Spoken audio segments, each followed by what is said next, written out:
تو جب مولانا جلال الدین رومی علیہ رحمہ کے والد محترم بہاء الدین بلخی علیہ رحمہ بغداد پہنچے تو بغداد کچھ عرصہ قیام کرنے کے بعد وہاں سید شہاب الدین سہروردی علیہ رحمہ سے ملاقات ہوتی ہے، اور پھر وہاں کچھ قیام کرنے کے بعد جب بغداد سے جانے لگے تو سید شہاب الدین سہروردی علیہ رحمہ جو سلسلہ سہروردیہ کے بانی پیشوا ہیں وہ فرمانے لگے کہ حضور آپ یہاں قیام کریں۔ تو حضرت بہاء الدین بلخی علیہ رحمہ فرمانے لگے کہ میرا دل تو کرتا تھا کہ میں بغداد رہوں، اس لیے کہ یہ حضور غوث پاک کی جگہ ہے، ان کا شہر ہے، ان کا علاقہ ہے، لیکن میں یہاں رہ نہیں سکتا، اس لیے کہ بغداد کو حضور غوث پاک آپ کے نام کر گئے ہیں۔ اور پھر ایک روایت میں یہ بات ملتی بھی ہے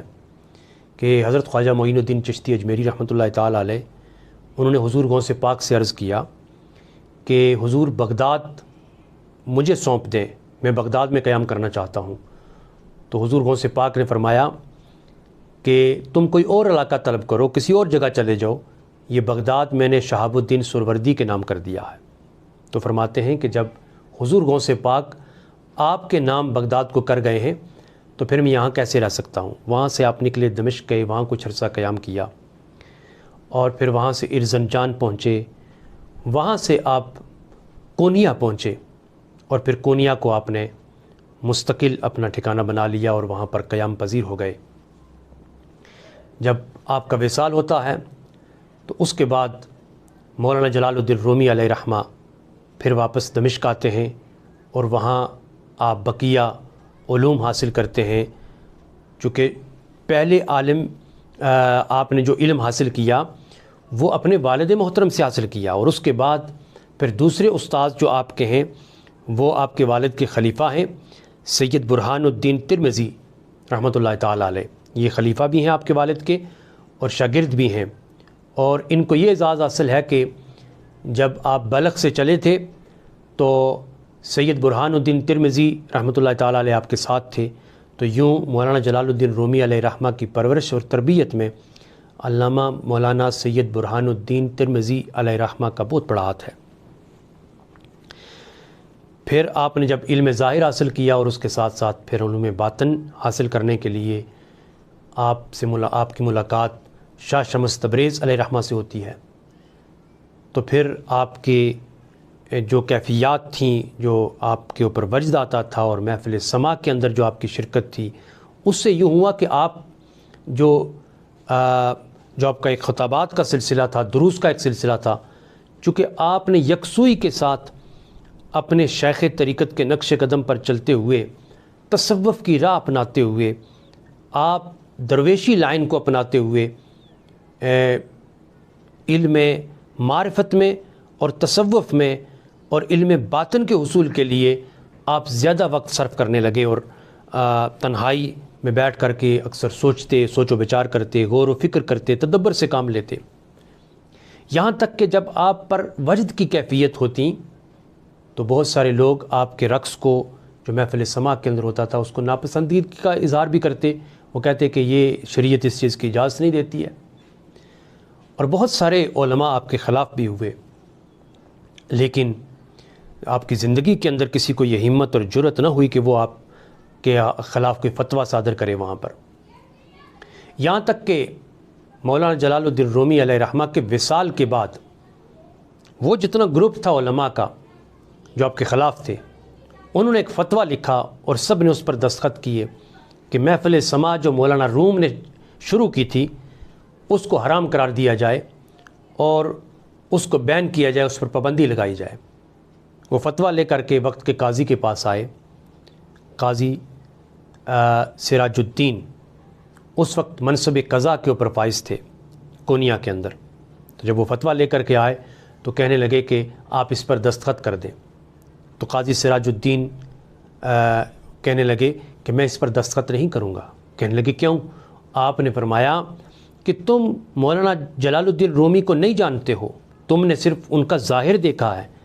میں نے ان کی وہ کیفیات بھی دیکھی ہیں کہ تمہاری طرح میں بھی سوچتا تھا کبھی۔ فرمانے لگے، پھر اپنا ایک واقعہ بیان کرنے لگے کہ جب میں کونیا آیا اور اس قضا کے منصب پر فائز ہوا تو میں نے یہاں پہ آگے پیچھے معلوم کیا کہ یہاں سب سے بڑا عالم دین کون ہے، تو ہر بچے سے لے کے جوان بوڑھے کی زبان کے اوپر یہی تھا کہ مولانا روم، چونکہ مولانا کے نام سے روم کے اندر مولانا کے نام سے مشہور ہیں آپ، تو کہنے لگے کہ مولانا روم۔ تو آپ چونکہ منصب قضا کے اوپر فائز تھے، اور ویسے بھی ہوتا ہے کہ جو بندہ کہیں بھی کسی بھی جگہ جاتا ہے تو وہ اپنے آپ کو علمی اعتبار سے یا کسی بھی اعتبار سے وہ اپنے آپ کو نمایاں کر کے پیش کرتا ہے۔ تو قاضی سراج الدین کہتے ہیں کہ میں نے رات کو وہ تمام کتب سے مشکل سوالات لکھ لیے اور یہ ارادہ کیا کہ صبح فجر کے بعد جاؤں گا مولانا رومی کے مدرسے میں، اور طلباء کے سامنے جا کر کے میں وہ سوالات آپ کے سامنے پیش کروں گا، یقیناً وہ جواب نہیں دے سکیں گے، اس طرح مشہور ہو جائے گا کہ مولانا جلال الدین رومی سے بھی بڑا کوئی یہاں موجود ہے۔ کہتے ہیں رات کو میں نے سوالات لکھ لیے، صبح سویرے میں اپنے مکان کے بالا خانہ پہ نماز پڑھتا تھا جہاں، تو وہاں نماز پڑھ کے میں جانے لگا، تو جیسے ہی میں تھوڑا سا باہر نکلا تو میں نے دیکھا کہ آگے سے مولانا جلال الدین رومی علیہ رحمہ آ رہے ہیں۔ کہتے ہیں میں وہاں رک گیا، پھر میں نے ارادہ کیا کہ میں بڑھ کر کے ان کا استقبال کروں، تھوڑا آگے گیا تو دیکھتا ہوں کہ مولانا جلال الدین رومی غائب ہو گئے ہیں۔ کہتے ہیں واپس آیا پلٹ کے گھر میں، تو یوں گھر میں بالا خانے کی طرف جو سیڑھیاں جا رہی ہیں وہاں جانے لگا، تو اوپر سے دیکھا تو مولانا جلال الدین رومی پھر نیچے اتر رہے ہیں۔ کہتے ہیں میں جب اوپر گیا تو پھر وہ غائب تھے، پھر میں جہاں نماز پڑھتا تھا وہاں ساتھ جو دیوار تھی میں نے دیکھا اس دیوار کے اوپر وہ جتنے سوالات میں نے رات کو لکھے تھے وہ سارے سوالات اس دیوار کے اوپر لکھے ہوئے ہیں، اور ان کے جوابات بھی ہیں اور ان کی تشریح بھی ہے۔ کہتے ہیں اس وقت پھر میں فوری طور پر میں نے توبہ کی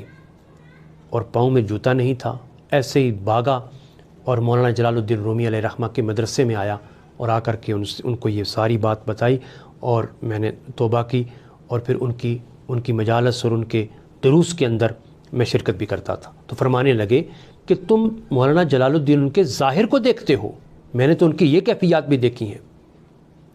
محترم ناظرین، مولانا جلال الدین رومی علیہ رحمہ کا وصال جب ہوا تو کونیا کے اندر اس وقت شدید زلزلہ آیا، اور یہ زلزلہ